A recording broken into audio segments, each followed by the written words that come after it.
Hey YouTube, in this video we're going to give you everything you need to know about our raised garden beds and how we put them together.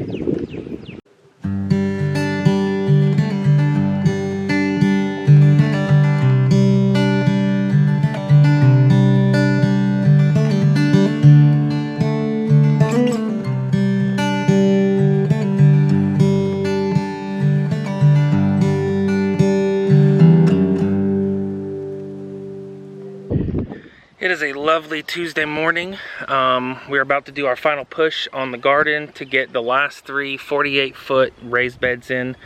And so we're going to use this opportunity, because it's the last opportunity, to fully explain how we put the beds together, dirt mixtures, and sourcing materials. So everything except the dirt came from a site like Craigslist or Facebook Marketplace. Just keep your eyes peeled. Look for the stuff that you're wanting to do. It'll come up for, eventually for cheap or for free. I've picked up fence posts, gates, all kinds of stuff, because people just don't want to throw it away. They don't know how to reuse it, and we'll repurpose it. So everything in our garden beds except for the dirt was something that we got really cheap that someone else couldn't use. Like these cedar posts, we got them for $2 a piece. Found them on Facebook Marketplace.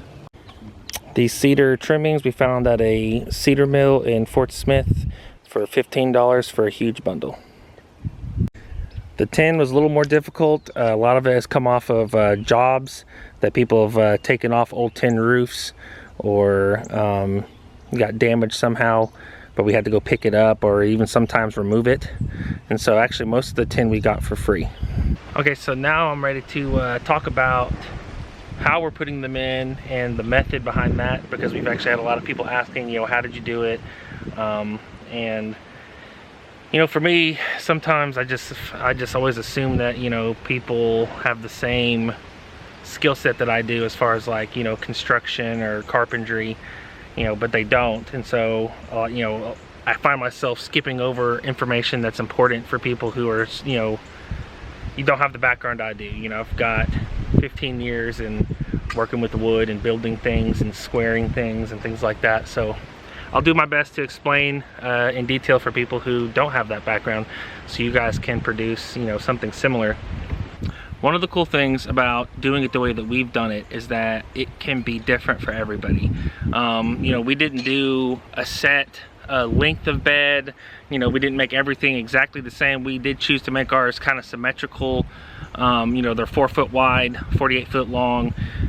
But we also mixed it up. Sitting behind me are a row of 4 foot beds that are just squares, and then in the middle we actually have a set or 2 sets of 12 foot beds, and in between those beds is actually going to be a sitting gazebo.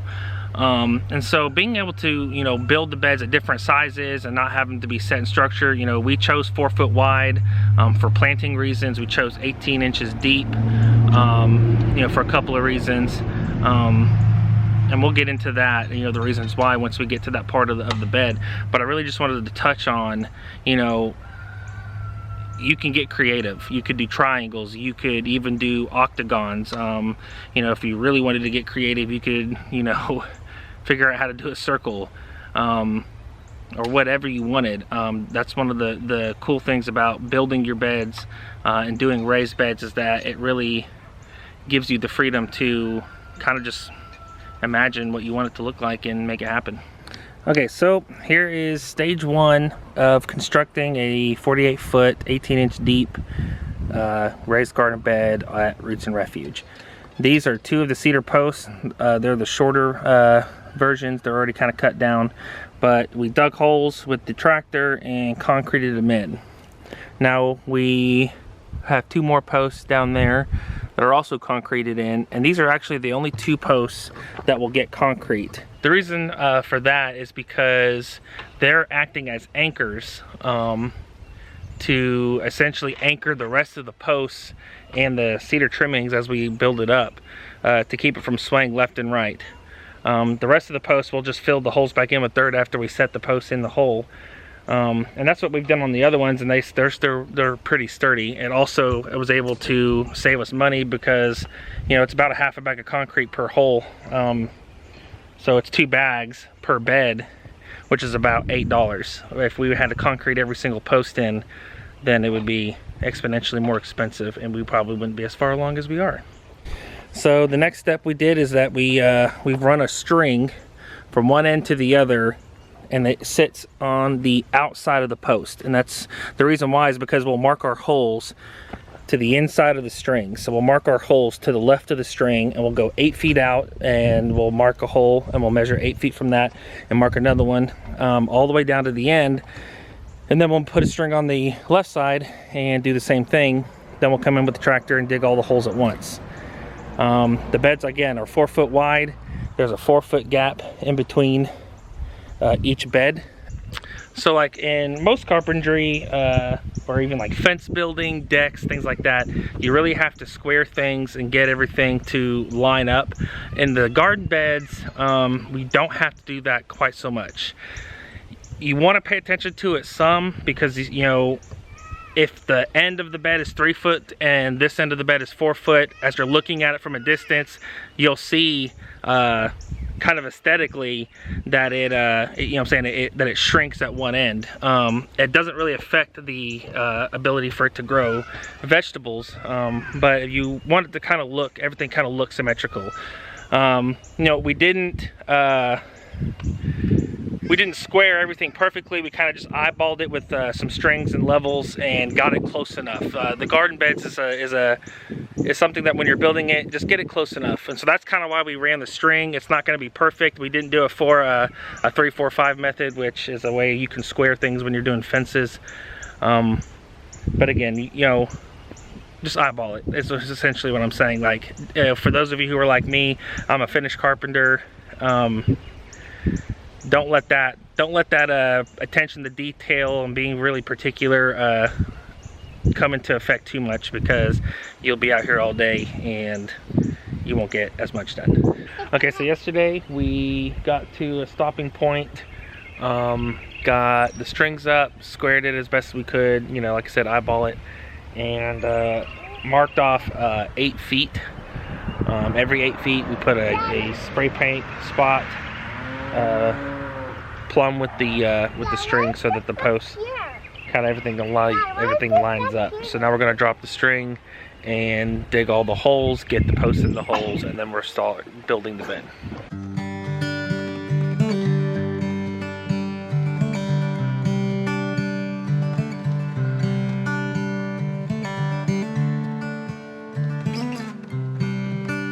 All right, so posts are in. We've laid out 2 cedar trimmings per installment of the bed.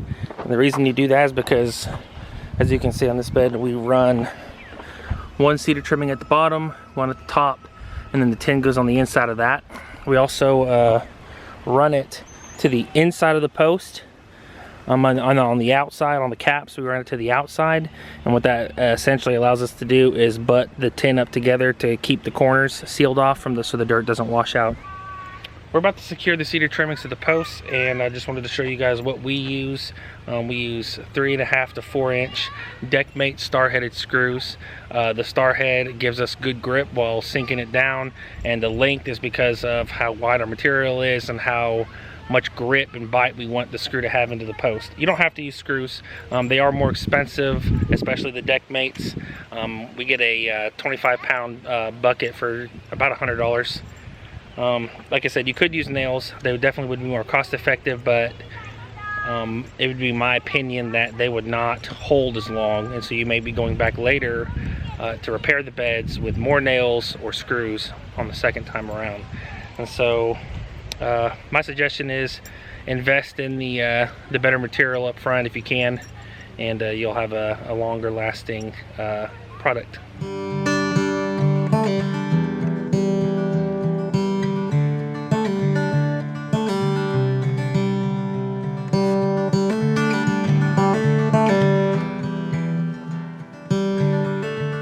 Guys, that's the close of today.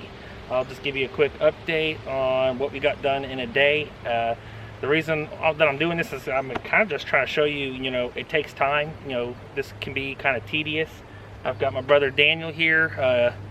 For anyone who's wondering why you see Daniel on videos or on Instagram, he's a friend that is essentially just, he helps out a lot on the farm.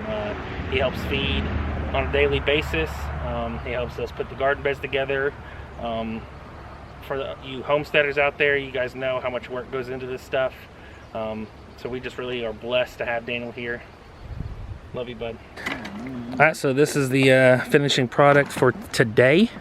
In one day we got all the holes dug and one side of the cedar trimmings put on. We're gonna have to do a little bit of adjusting on some of them, but then tomorrow we'll get back at it.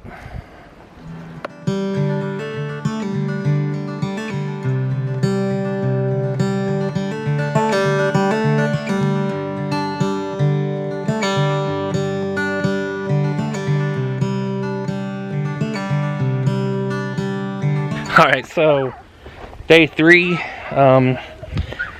as it goes with most things on the homestead, you know, hiccups and delays. As I was bringing the topsoil back yesterday, I had another tire blowout, which would be the second one in the last month. Whenever we were kind of doing a farm cleanup, we were taking a load of stuff to the dump. I had the first one go out, and both of them had small leaks, and so should have got them patched. Instead, we had 2 blow-ups, and now we've got 2 new tires on that trailer, so that's fine. But currently, it's sitting on the side of the interstate, so I'm about to go get that and come dump it and go back and get another load. But on the bed progress, we have reached the point where we're going to put tin on. We have different colors. Most of it's the same design as far as the ridges, which is helpful, but even if it's not, we try and match it up. So most non-corrugated, so that's corrugated tin, this is non-corrugated tin. This is like roofing tin, that's like barn tin. Roofing tin is all 3 foot wide, which is the main deciding factor that we went with 18-inch deep beds, because if you rip these down the middle, you get 2 pieces per sheet. 18 inches was a good depth for the soil, and it was convenient because it gave us an even split for the tin. That tin, I think, is 2.5 feet, and so we kind of just use that without really splitting it down the middle, and we'll do corners or ends, different things. So the majority of what we're using is the roofing tin split. I want to talk real quickly about the methods and the tools we use to cut the tin. Once you acquire the tin, like I said, we rip it down the middle, but there's 3 different ways that I know of to cut tin, and so I'm going to go over those with you guys real quick, so that way you guys are in the know whenever you're making your own garden beds. So these are hand snips, and these are for right-handed, I do believe. They have different colors for depending on which hand you cut with. But these essentially you can cut them by hand. This is a tin cutting attachment for a drill. It's made specifically for cutting tin, and as you power the drill, it moves that blade up and down and cuts through the tin.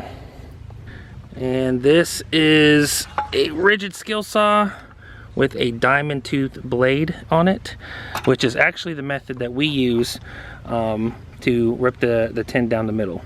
So here is our tin cutting area. We've got 1 piece left over from our last cut, but essentially we took 4 cedar posts and lined them up with about a 4 or 5 inch gap in the middle. We put the center of the tin on top of that, and then we turn on the saw blade and cut it all the way down.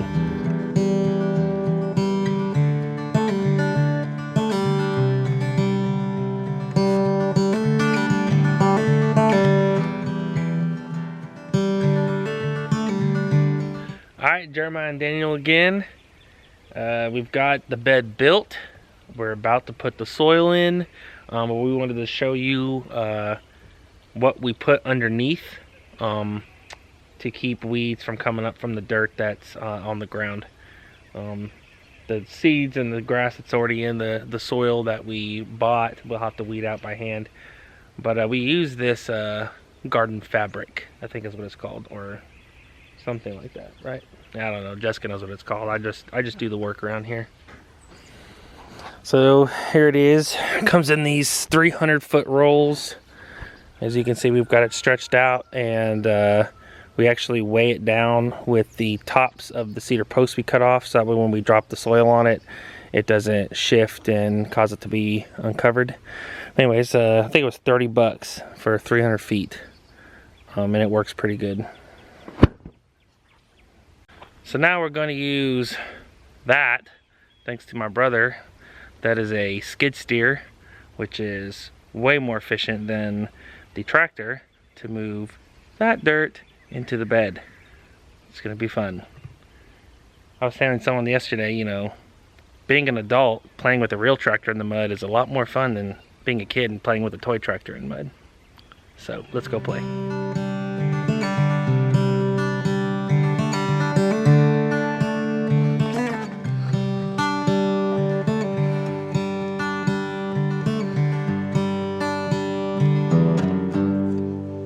Well, we finished all the garden beds. In the process of this video, we actually built 3 48-foot beds, which were the last 3 beds we had to build, and that concludes actually all the raised garden beds. We've actually finished building all of them. To kind of wrap things up, I just want to kind of give a few more pieces of advice, clarify a few details, and kind of talk about some factors that we didn't really have a chance to talk about. For starters, let's talk about the fact that we're saying raised garden beds on a budget. What that actually means is that we've looked into, you know, 3 or 4 different ways of building raised garden beds that were way more expensive, thousands and thousands of dollars, and this was the method we came up with that actually ended up costing a fraction of those other ways. You know, cedar wood, cypress wood, cinder blocks, and a couple other of methods, you know, they just were astronomically more expensive. And so we're saying on a budget because, you know, of how much we were able to save versus those other ways. I don't want to give the misconception that this didn't cost money. It definitely cost a considerable amount of money, even doing it the way that we did. Because of the cost is why we had to do it in phases. You know, phase 1 being we got to build half the garden beds. What we're calling phase 2, which we just concluded, was building the rest of the raised garden beds. And that's all we're going to get to this year. Now next year we should be getting into phase 3, which would be all the cosmetic stuff like a sitting gazebo, the gravel walkways, and any other small details that we're going to use to finish it up. So overall, even on a budget, this took us 3 years, and you know, still a few $1,000s to get to where we're at and to get it finished. I do want to make a couple pieces of advice on where not to try and save money. The first place that I would not try and save money is on your soil. To put all this work into these raised garden beds, however you're going to do it, and then to put, you know, low quality soil in there that's not going to grow good plants doesn't make any sense. And so my suggestion is, you know, don't try and save money on soil. Find a good composted soil, find a good topsoil, and get your soil as high quality as you can get.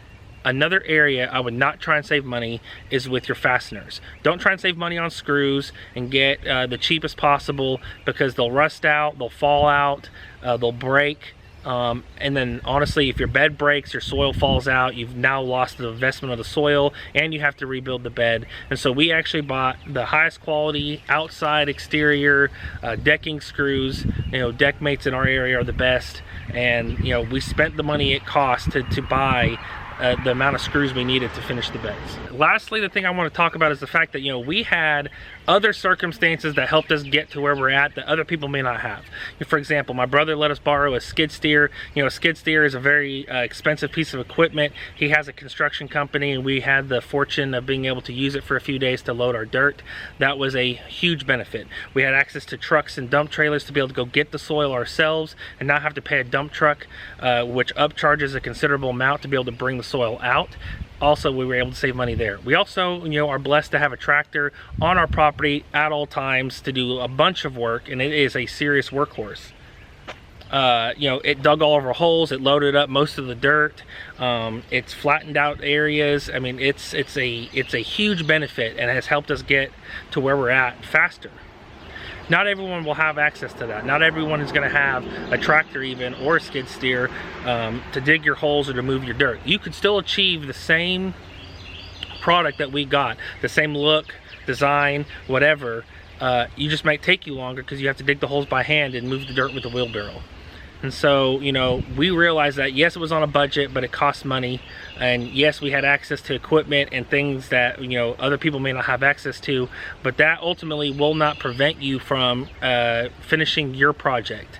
It just may take you longer, and it may take you a lot more work. Outside of all the equipment, we also had a lot of help. A lot of friends came over and put in some time. Our friend Daniel was here many days while I was out having to get the dirt and drive the trucks and retrieve the materials. You know, he was here putting in the cedar trimmings and the tin. You know, everyone played their part in helping get it done. And so, you know, if you have friends or family that are willing to come help, you know, make a day out of it. We've had multiple days where we had a couple of our closest friends and their whole families come out, and our kids played, and we just kind of worked together, and it was a lot of fun. And so, you know, that may be something that you guys can do if you guys have friends and family. You know, have them come out and help get the garden beds established. And then, you know, when you guys start bearing fruit and getting tomatoes and things like that, you know, give them a fruit basket or a vegetable basket, or make them some salsa or something. But just get creative and being able to have people come help you. We had a lot of fun having our friends come help us, and they really enjoyed it too. That's pretty much everything that I feel like we needed to cover. If I missed something, if you guys have questions, just leave us a comment down below, and we'll get back to you as soon as we can and try and give you the information that you're asking for. Thanks for subscribing and watching, guys, and we'll see you on the next video.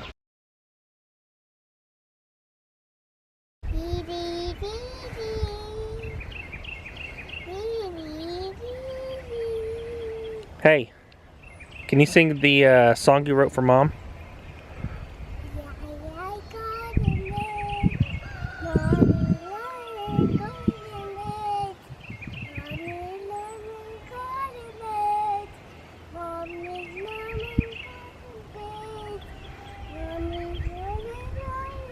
Mommy's garden beds.